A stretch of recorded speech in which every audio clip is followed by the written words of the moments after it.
Unit exercise 2.2 का बेटा fourth question हमारे पास क्या है रीड कर।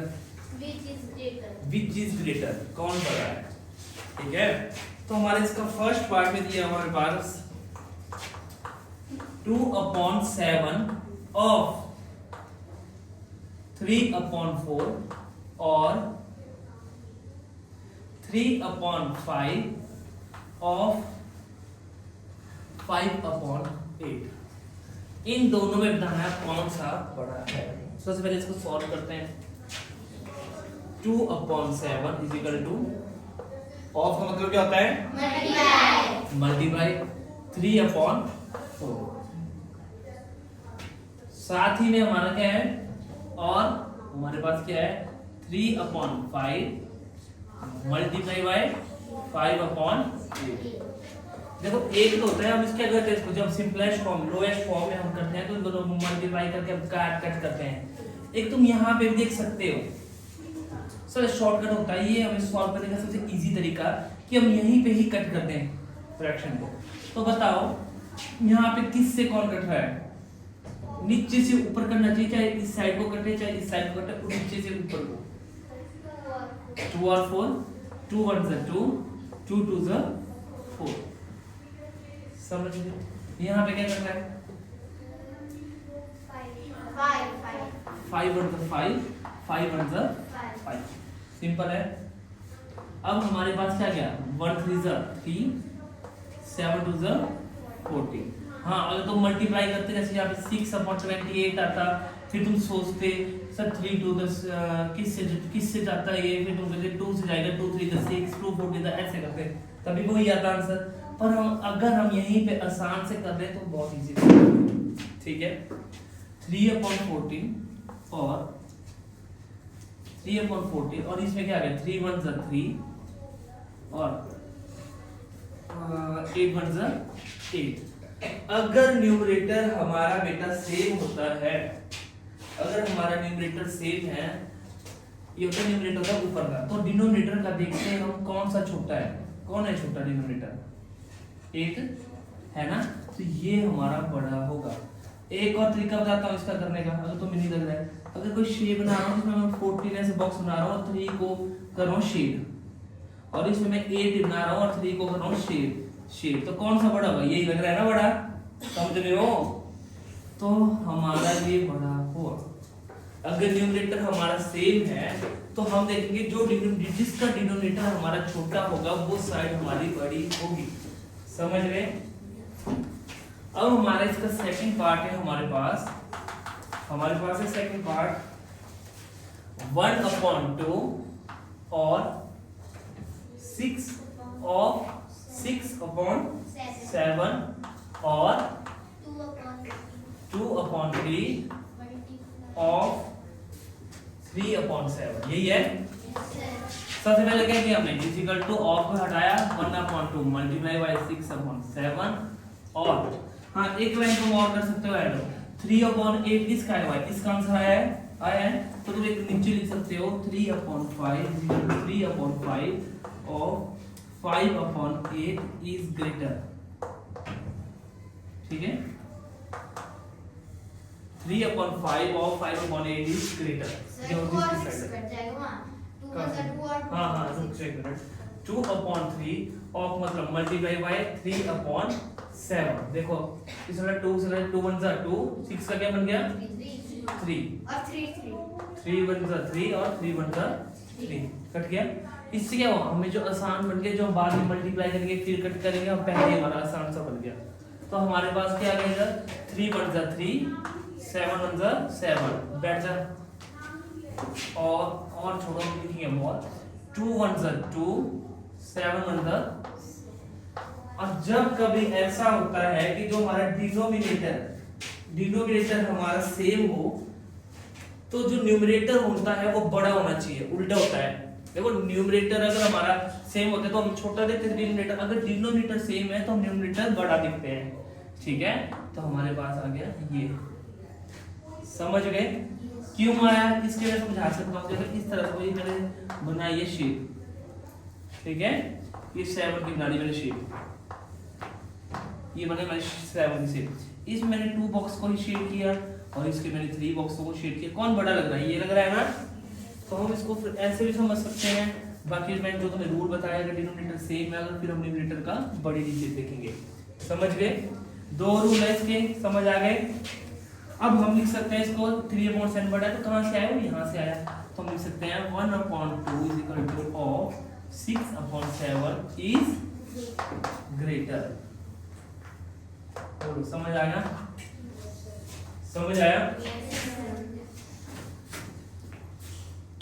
अब देखो नेक्स्ट क्वेश्चन करेंगे।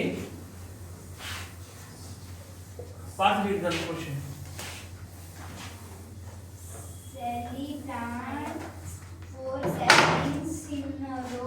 Shelly plants 4 saplings in a row। हमारा जो सैपलिंग होते हैं छोटे पौधे, ठीक है, इन अ रो इन हर गार्डन। शैली अब प्लांट रखी है 4 सैपलिंग, देखो प्लांट लगा के वो रो में, ठीक है, जिस तरह से हमारी रो है इस तरह से बता दोगे शायद हम लोग, ठीक है। कहाँ पे लगा दी है? वो अपने गार्डन में। मैंने बोला कि बेटा ये हमारा गार्डन है, ठीक है, ये मैंने गार्डन बनाया है जहां पे वो हमने कितने प्लांट लगा लिए हैं? 4, और वो भी रो में, ठीक है। The distance between 2 adjacent saplings is 3/4 metre, ठीक है, समझिए। अब ये बढ़िया 4 लगा रही है, जैसे हमने फर्स्ट प्लांट सोचो इसने यहाँ पे लगाया हमारा, सेकंड इधर लगाया, थर्ड इधर लगाया और फोर्थ इधर लगाया, इस तरह से इसने लगाया प्लांट 4 रो में, ठीक है। रो होता है इस तरह से एक लाइन में। तो अब बोल रहे कि हर एक के बीच का जो डिस्टेंस है वो है 3/4 मीटर, ठीक है। इधर का डिस्टेंस भी 3/4 मीटर है, इसका भी 3/4 मीटर है और इसका भी हमारा क्या है बेटा 3/4 मीटर है। बोलो ये लाइन समझ गए? शैली ने प्लांट्स लगाती है अपने गार्डन में एक रो में जिसमें वो 4 प्लांट लगाती है और हर एक प्लांट का डिस्टेंस दूसरे प्लांट से 3/4 मीटर है। Is that clear? अब देखो find the distance between the first and the last sapling. तो अब हमें डिस्टेंस क्या करना है? यहां से लेके यहां का डिस्टेंस कितना है ये हमें करना है। तो कैसे करेंगे? कौन बताएगा? 3/4 + 3/4 एक तो हो गया हमारा मेथड, ये हम सबको क्या कर सकते हैं? यस, इसमें दोनों मेथड बता दिए। सबसे पहला मेथड बताया इसने, सर हम इनको प्लस कर सकते हैं 3/4 + 3/4 + 3/4, टोटल डिस्टेंस निकाल देंगे। दूसरा बताया इसने कि इनमें कितना गैप है, 1 2 3 चीजों का गैप है, तो उसने डायरेक्ट इसने प्लस 3 से भी मल्टीप्लाई कर सकते हम, 3 × 3/4। दोनों के इसने ये बोला अगर यहाँ पे मेरे पास ऐसे ही मैं बोलूं प्लांट है मेरे पास, हर एक प्लांट में अगर 2 मीटर का डिस्टेंस है तो टोटल डिस्टेंस कितना हो मेरा 6 हुआ, यहाँ से लेके यहाँ तक हुआ। कैसे हुआ? आप बोलोगे सर हमने किया 2 + 2 + 2 किया। अब एक तो हमारे का ही ये वाला, और सेकंड क्या तरीका है, कितना गैप है इनमें 1 2 3 गैप है, तो यहाँ पे हम करते हैं 2 × 3, तो कितना आ गया तब भी 2 का गैप है, 2 मीटर का गैप एक में है और टोटल कितने गैप है 3, तो 2 3 6 आ गया 2 तरीकों से। अब हम देखते हैं इस क्वेश्चन को, इसकी स्टेटमेंट कैसे बनेगी।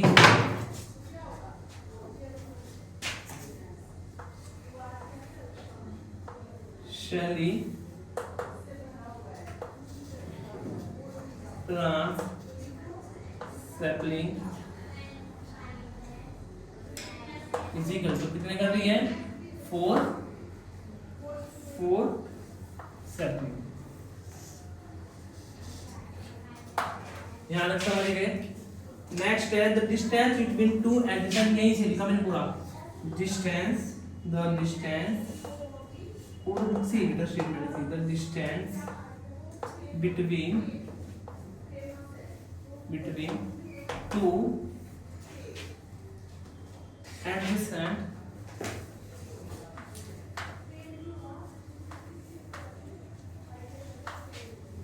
sapling is equal to 3/4 metre. यही है, ये वाले दो स्टेटमेंट आ गई समझ। अब हमारे पास लास्ट स्टेटमेंट में हम ऐसे लिखेंगे distance between the first and the last sapling. तो मैं लिखेंगे यहाँ पे distance between first and last saplings is equal to, कैसे करेंगे, प्लस करें, आसान से लगेगा तुम्हें। तो मैंने कर दिया इधर 3/4 प्लस 3/4 प्लस 3/4, यही है। अगर नीचे डिनोमिनेटर सेम है तो नीचे वाला सेम रहता है हमेशा प्लस में, तो ऐसे हमें की जरूरत भी नहीं होती है।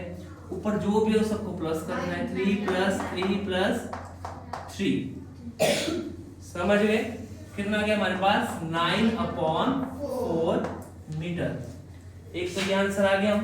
अगर बाई चांस हम इसको मिक्सड फ्रैक्शन में कर दें 9/4 को कैसे निकाल देते हैं, 9 और 4 2 8 और हमारा आ गया 1। तो नीचे तो हमारे पास क्या है 4 का 4 और यहाँ पे आ गया 2 और इधर आ गया हमारे पास 8 मीटर आंसर। 2 आंसर है तो इसके। समझ गए यस सर। बोला करो। अब हमारे पास है हमारा 6th क्वेश्चन। सौरभ इस साइड ले जा, बातें मत करो। पर बेटा आशिमा 6th क्वेश्चन को पढ़ो। Deepika reads a book for 1 whole 3/4 hours every day. She reads the entire book in 6 days. How many hours in all were required by her to read the book? क्या वो बेटा इसका मतलब समझाओ, थोड़ा सा पढ़ो। Deepika wrote 1 whole 3/4 hours quantity book. Well, Lipika reads a book for 1 whole 3/4 hours every day। जो लिपिका है वो हर रोज 1 whole 3/4 hours एक बुक को रीड करती है। She reads the entire book in 6 days। वो क्या करती है, उस पूरी बुक को कितने दिनों में करती है, 6 डेज में रीड कर देती है। How many hours in all were required to her to read the book? तो बताओ उसे कितने घंटे लगे उस सारी बुक को पढ़ने में। जैसे मैं बोल रहा हूँ बेटा मैं कोई बुक हूँ, मैं 1 घंटा रोज पढ़ता हूँ, कितना पढ़ता हूँ, नहीं 2 घंटे रोज पढ़ता हूँ। 2 hours मैं किसी बुक को रोज रीड करता हूँ, तो बताओ मैं 4 डे में कितने hours रीड करूंगा। कैसे आया क्यों बता। ये रखते तू इतना से सॉल्यूशन देख, सब सारी क्लास में हाथ ऊपर किए, शख्स तुमने ये सब नहीं किया है। 2 × 2 मल्टीप्लाई क्यों हुआ, 2 तरीके बताए। एक तो बोलते 2 × 4, दूसरा तरीका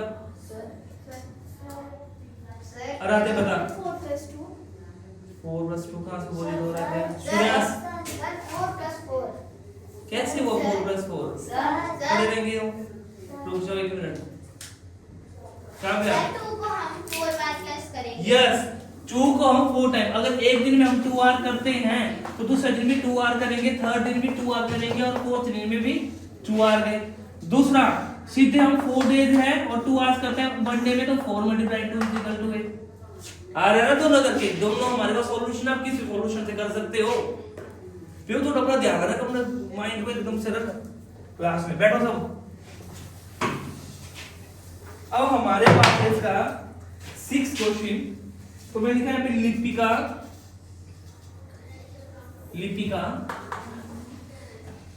reads a book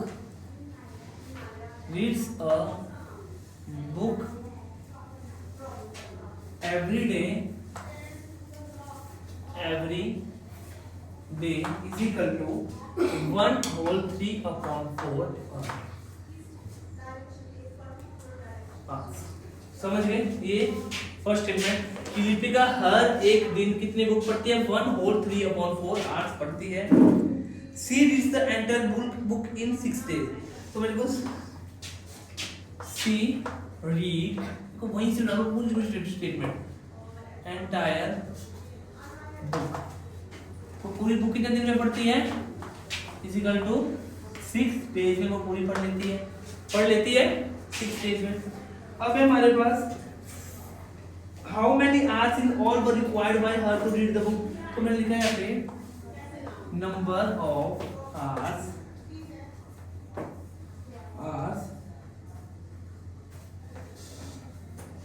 required by her to read the book is equal to 6 multiplied by 1/3/4। बोलो यहाँ अगर समझ आया कि नहीं? 6 डे में हमने डायरेक्ट 6 से मल्टीप्लाई किया 1/3/4 प्लस 1/3/4 6 टाइम करना पड़ा। अगर 100 डे पूछो तो 100 टाइम बड़ा प्लस करेंगे, तो हम डायरेक्ट मल्टीप्लाई करते हैं उसको छोटा करने के लिए, ठीक है। तो हमारे पास आ गया 6 मल्टीप्लाई बाय मिक्स फ्रैक्शन को किया हमने चेंज 4 1 4 और 4 और 3 कितना आ गया हमारे पास 7/4। देखो यहाँ पे कट हो जा रहा है कुछ आसान से, शुरू में कट कर दिया करेंगे। हो रहा है कुछ कट सर 4 की क्या आएगा नीचे 4 की 2 सक्षम बोलेगा 6 में ऊपर क्या राइट करूं सर 3 यस 2 2 द 4 2 3 द 6। जब भी हम इसको करते हैं तो हम क्या करते हैं सेम टेबल से ही दोनों साइड को कट होना चाहिए, समझ गए। बैठो अब क्या बचा हमारे पास इधर 7 3 21 और 2 1 2 समझ गए इतने घंटे। अगर तुम मिक्सर फ्रैक्शन में करना हो तो इसको मिक्सर फ्रैक्शन में कर लेना, ठीक है। यहाँ तक समझ आ गई ना?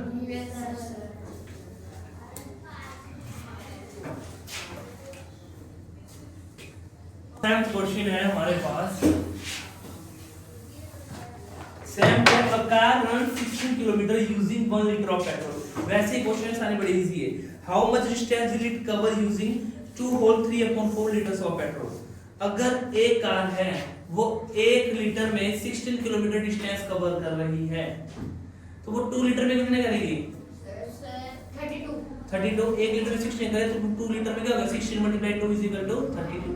वैसे यहाँ पे कि उसको मैंने पूछा कि 2/3/4 लीटर में वो कितना डिस्टेंस करेगी, तो डायरेक्ट हम 2/3/4 को 16 से मल्टीप्लाई कर देंगे, है ना। वैसे ही सारा क्वेश्चन तो हमने राइट किया। 10th question a car runs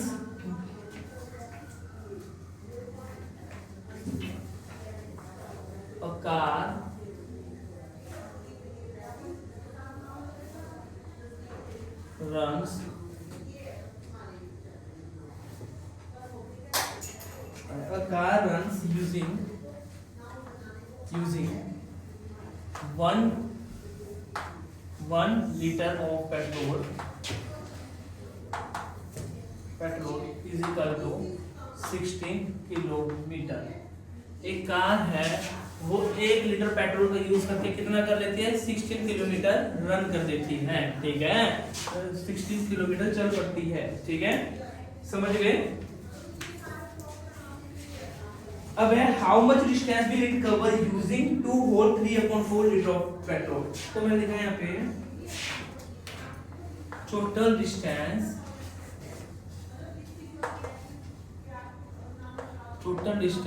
cover using कितना पेट्रोल है 2/3/4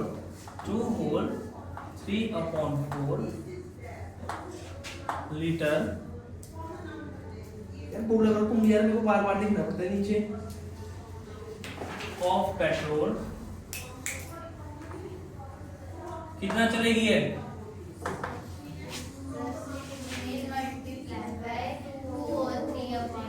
चलेगी ना, उतना चलेगी। अगर 1 लीटर में 16 चल रही है तो 5 लीटर में कितना चलेगी 16 × 5, है ना। तो 2/3/4 बोला है तो हमने कर दिया इधर 16 × 2/3/4। समझ गए। इधर आगे हमारे पास 16 × 4 2 8 और 3 कितना हो गया 11/4। देखो यहाँ से कट हो रहा है कुछ 16 और 4 4 1 सा यहाँ पे क्या आएगा 4 4 1 सा 4 4 4 सा 16 तो हो गया हमारा कट। तो हमारा पास यहाँ पे क्या आ गया 11 4 सा 44 नीचे अपॉन 1 आ गया तो इसकी कोई वैल्यू नहीं थी नीचे 1 की तो हम लिख सकते हैं 44 किलोमीटर। कितना चलेगी वो 44 किलोमीटर। समझ गए यहाँ तक। अब देखते हैं नेक्स्ट करते हैं हम 8th क्वेश्चन का ए पार्ट है हमारे पास।